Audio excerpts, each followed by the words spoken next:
Well, hello YouTube, it's me Fortmaster, and welcome back to another film theory, and one that I never thought they'd make one of. This is, Steven Universe should not exist. Man, a film theory Steven Universe theory in 2025. Wow, okay. Actually, thinking about it, I don't know, have they actually ever made any Steven Universe theories before? I can't remember.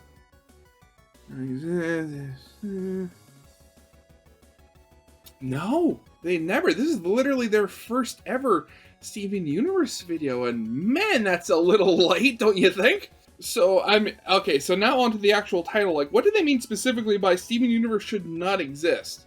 Like, are they talking about, oh, he's like him being a hybrid? Because yeah, I mean, his biology can get really weird the more you think about it, given that, you know, his mother was a being whose actual physical body wasn't even real, quote unquote, technically, if you think about it. They were made of like hard light or hard holograms, however you want to, you know, like, however you want to say it. And that was only really possible, I think, thanks to the fact that, you know, Rose was secretly Pink Diamond and thus very powerful and very capable of shapeshifting and stuff like that. Again, the more you think about it, the less sense it makes. So yeah, I could very much see Steven Universe being a thing that shouldn't exist.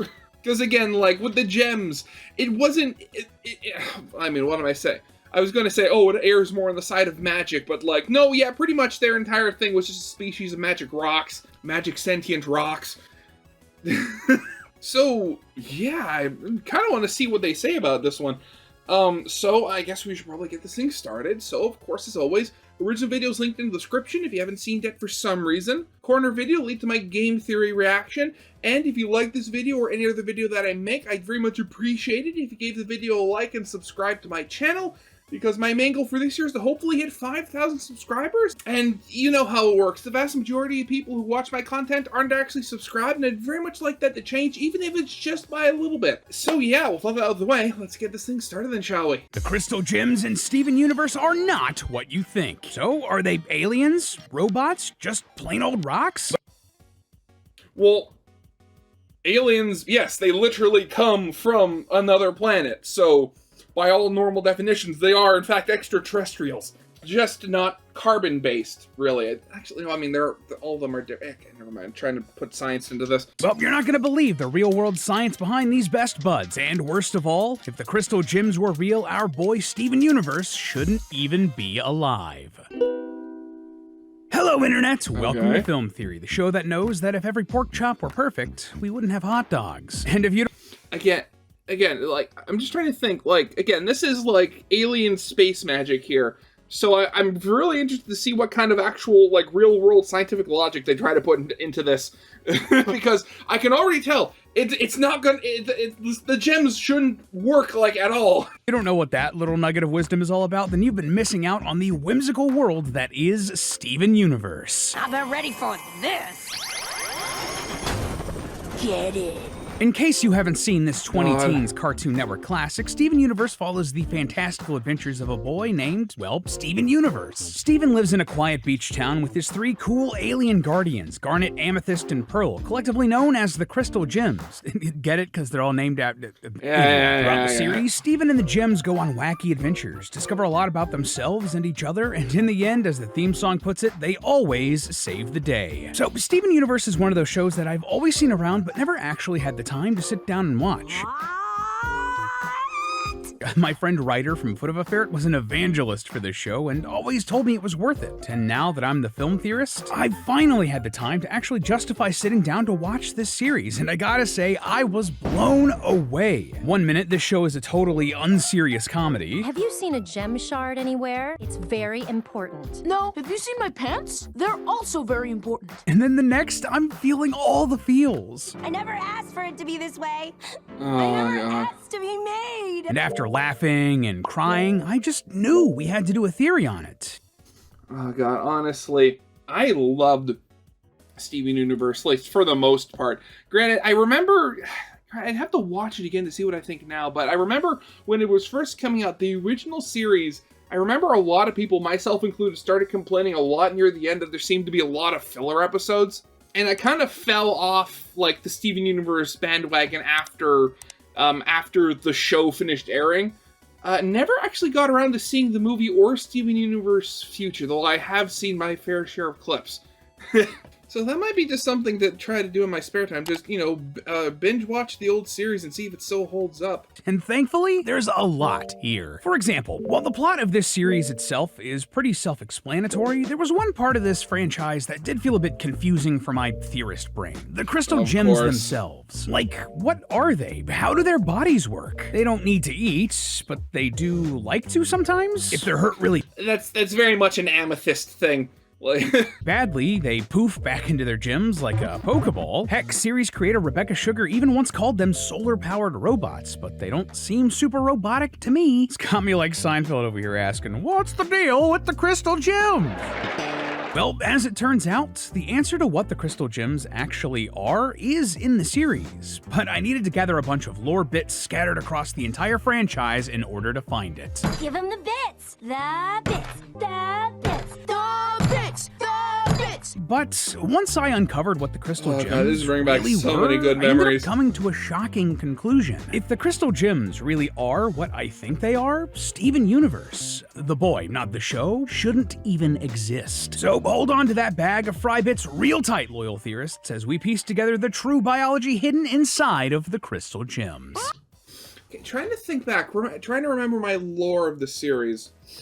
I remember, so Rebecca Sugar called them solar-powered robots, yet at the same time, was it ever really a thing in the show? Like, was it ever stated they actually needed, like, solar power or to be in the sun for any period of time to actually exist? Because from what I remember, they were, obviously they were put into the ground, but their formation in the ground basically sucked all the nutrients and basically everything out of the ground so it could not support life. And so, like, the gems, their life cycle is essentially parasitic because they basically completely destroy wherever they were birthed from and make it, like, unsuitable for any form of life afterwards. And thinking back, I remember watching theories back in the day, and I forget who, but they were talking about, like, oh, when they form, they suck all the nutrients, and that has, like, they basically suck all the energy and nutrients out of the ground around them as they form, and that's like all of the energy they'll ever need for the rest of their existence somehow. So actually, maybe thinking maybe the solar panel thing actually is real. Like, so it's not like, oh, they require it to be formed, but they require it for continued exist. I mean, again, their bodies are made out of hard light, so I guess that could work.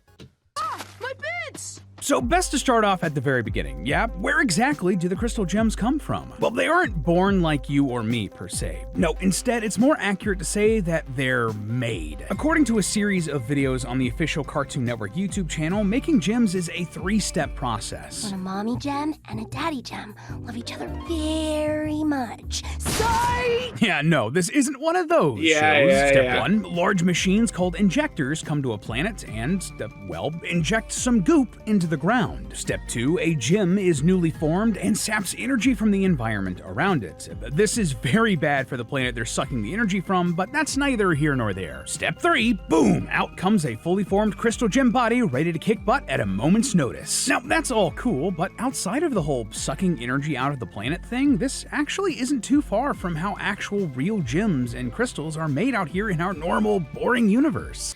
Yeah, I mean, of course, like, all gems are essentially just various bits of elements put into a crystalline structure. I mean, for all, like, the whole, like, talk of diamonds being the most powerful, like, gems in gem society and the gem species, in real life, diamonds are literally made out of carbon, one of the most common elements in the universe. Though, I mean, the crystal gems or the gem species do have the whole thing where they just suck the life out of everything around them when they're forming, so yeah, they definitely have that over real-world gems. Or maybe real-world gems have that over them?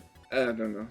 Semantics. For example, let's take amethyst, the real version of it, that is. Amethysts are formed in what are known as hydrothermal veins. These are big fractures in the Earth's crust that are filled with hot, mineral-rich fluids. Sounds a little bit like the injectors putting that goop into the ground, doesn't it? Among these minerals is silicon dioxide, aka quartz. Through a bunch of geological processes, these quartz particles get packed together and form large, crystalline structures. And if that quartz has trace elements like iron and manganese, then it can cause that normal, colorless quartz to turn purple.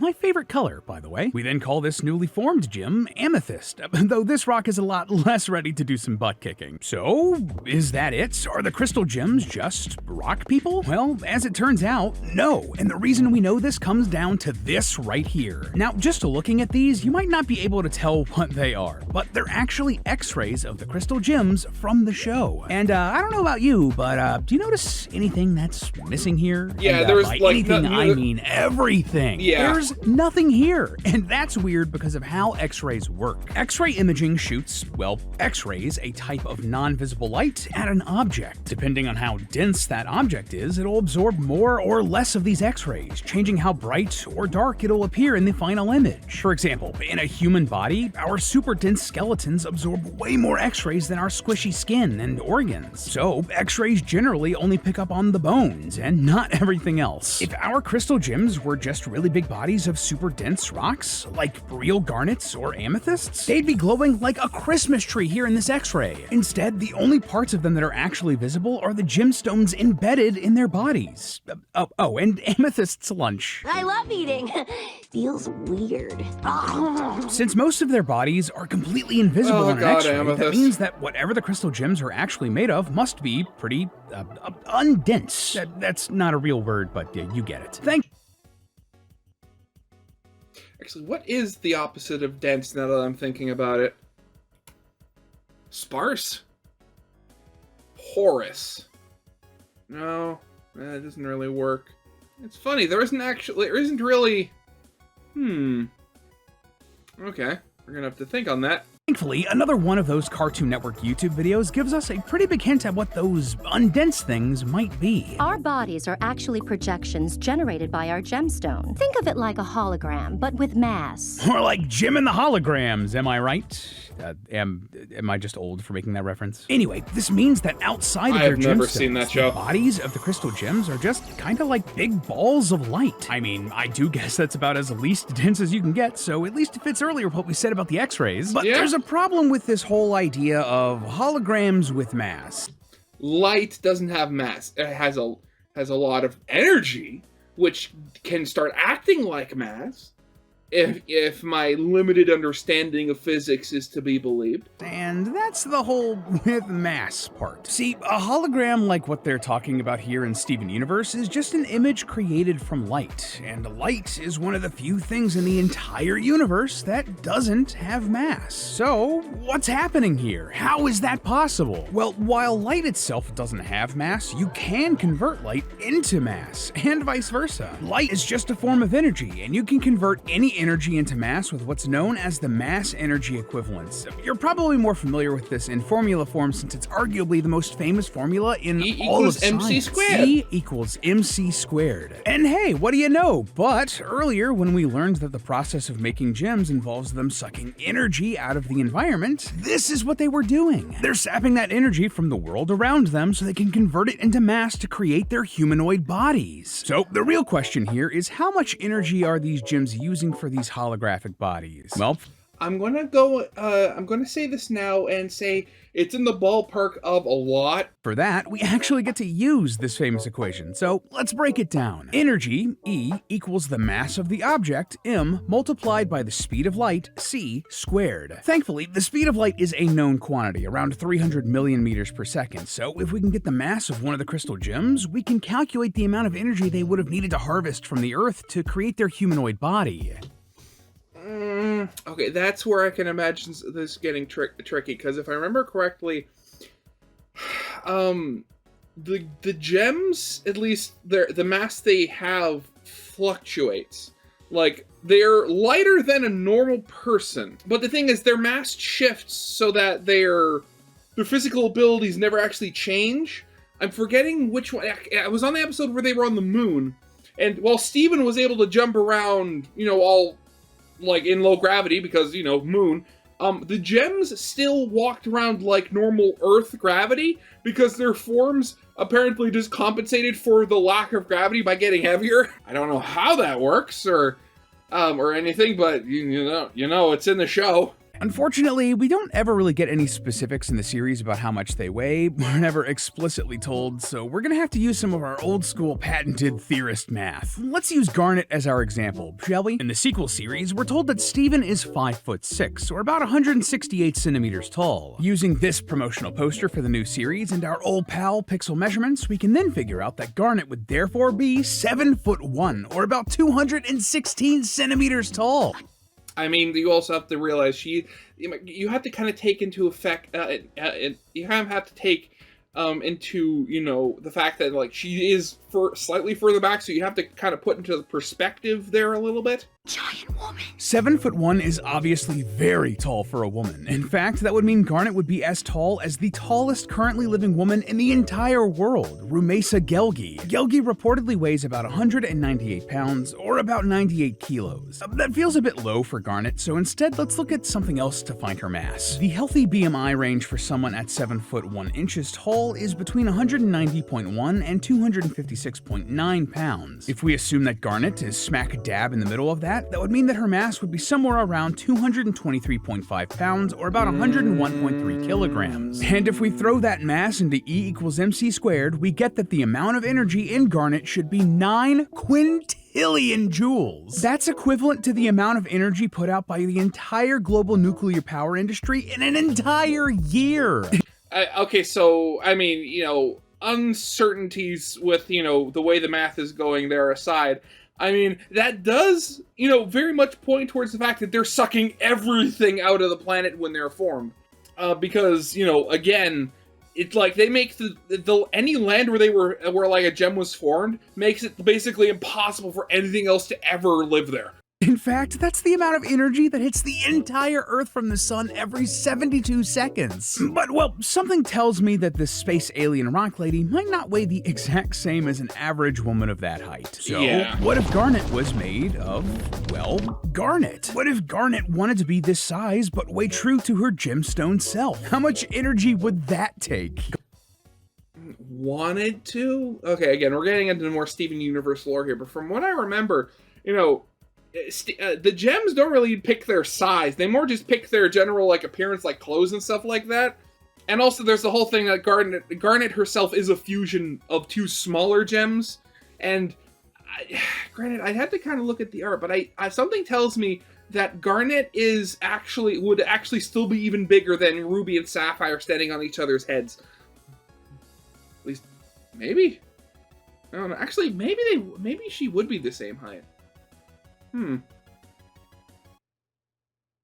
Garnet, the gem has a density approximately 4 times as dense as a human, so that means that a garnet-sized block of garnet would weigh 4 times as much as a human version would. That would then quadruple the energy we're talking about here to over 36 quintillion joules. That's the amount of energy that all of humanity consumes in about 3 weeks. 3 weeks! So yeah, to say the gems are siphoning off quite a bit of energy is a bit of an understatement.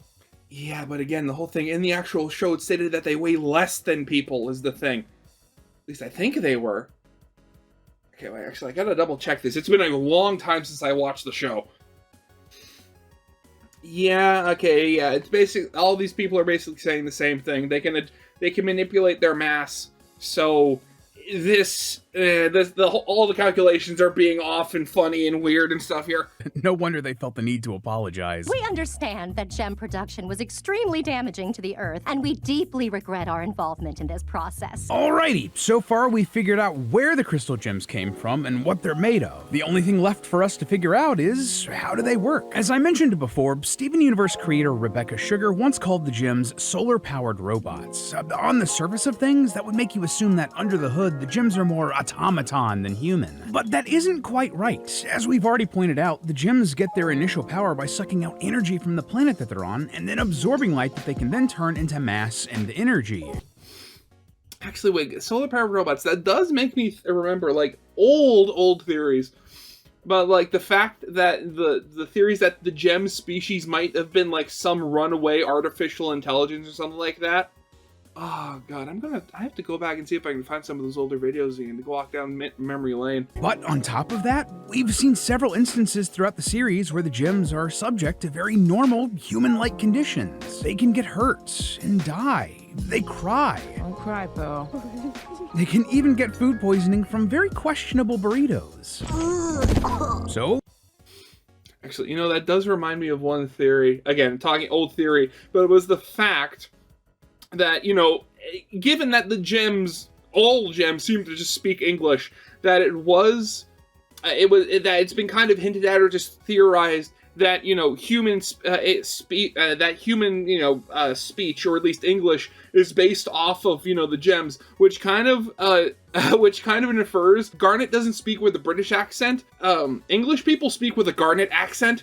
Oh god. well, clearly they're not literally robots, but they're obviously not like any ordinary form of life either. So, what the heck are they? Well, one option could be that they're just another type of life form. One that scientists have theorized about existing for quite some time. A silicon-based life form. See, here on Earth, all life is what is known as carbon-based. That's because basically all of the molecules used to make life as we know it, whether it be DNA or plants or cute adorable cats from internet videos, all use carbon as their backbone. Why does that happen? Well, carbon atoms, unlike other elements like nitrogen or oxygen, are able to make up to 4 bonds with other atoms. Those 4 bonds are necessary if you want to make the sort of complicated molecules that you need to sustain life. But carbon isn't the only element that can make those 4 bonds. Silicon atoms, which is located just below carbon on the periodic table, are also able to make up to 4 bonds with other atoms. That means that, in theory, in molecular theory, life could exist with silicon as its backbone instead of carbon. And remind me, what are real-world gemstones like amethyst and garnet made of?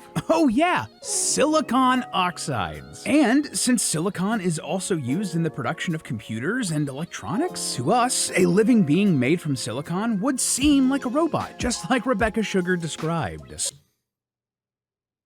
Similar enough to feel like life, but different enough to feel alien. Oh, and just a little aside to sort of nip this in the bud, I know that pearls aren't actually silicon-based. They're made from calcium carbonate, so they're based on carbon. That being said, pearls are created in mollusks, so animals like clams and oysters. So if there are any sort of similar creatures that evolved on the homeworld of the crystal gems to have silicon as their molecular backbone, well, those creatures would almost certainly create pearls using silicon instead of carbon. Unfortunately, the fact is that, you know, seemingly from what I remember, pearls aren't natural gems. They're literally manufactured for the purpose of being servants. Just wanted to get that out of the way. So, using a bit of in-show lore, a bit of scientific understanding, and a bit of math, we've not only figured out how the crystal gems work, but also how they theoretically could exist. But there is one thing here that's still a bit of a loose end, because there is someone in the show that perhaps shouldn't exist. Steven frickin' Universe himself. Yeah, I mean, the boy might have a difficult time, you know, being alive because Steven isn't a normal human. He's the child of a human father and a gem mother.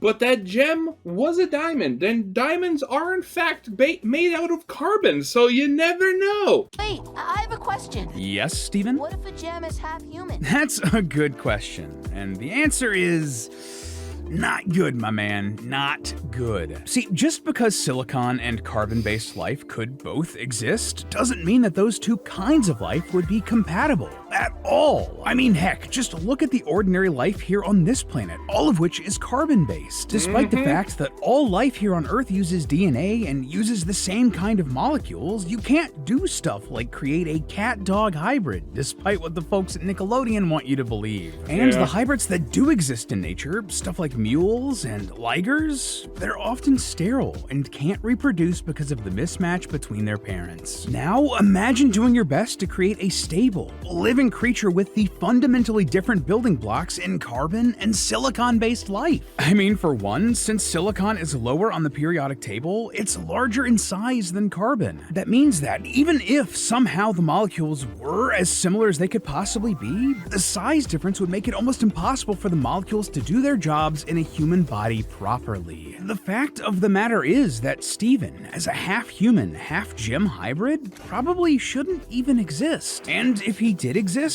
who knows what sort of complications would result in trying to mix the genetic code between two completely incompatible species. And you know what? The show knows this. Many times throughout the franchise, especially in the sequel series, we've seen that Steven is unstable. In one episode, for instance, Well, granted, a lot of that instability, again, I haven't watched Steven Universe Future in its entirety. I've seen a lot of clips, though, and I know the basic plot of it from everything. And a lot of that instability comes from Steven's emotional state, so it's very much a case of mind over matter. see Steven start randomly glowing pink and changing sizes at will. And in that same episode, we actually get a look at his X-ray, and it's quite a bit different from the other gems. Obviously, you can see, well, his actual skeleton, but notice anything wrong with it? It's cracked, broken. These are scars from his previous adventures, scars that haven't been able to heal. There's a good chance that the normal healing processes that you or me would have just don't work if you're a mix of carbon and silicon-based life.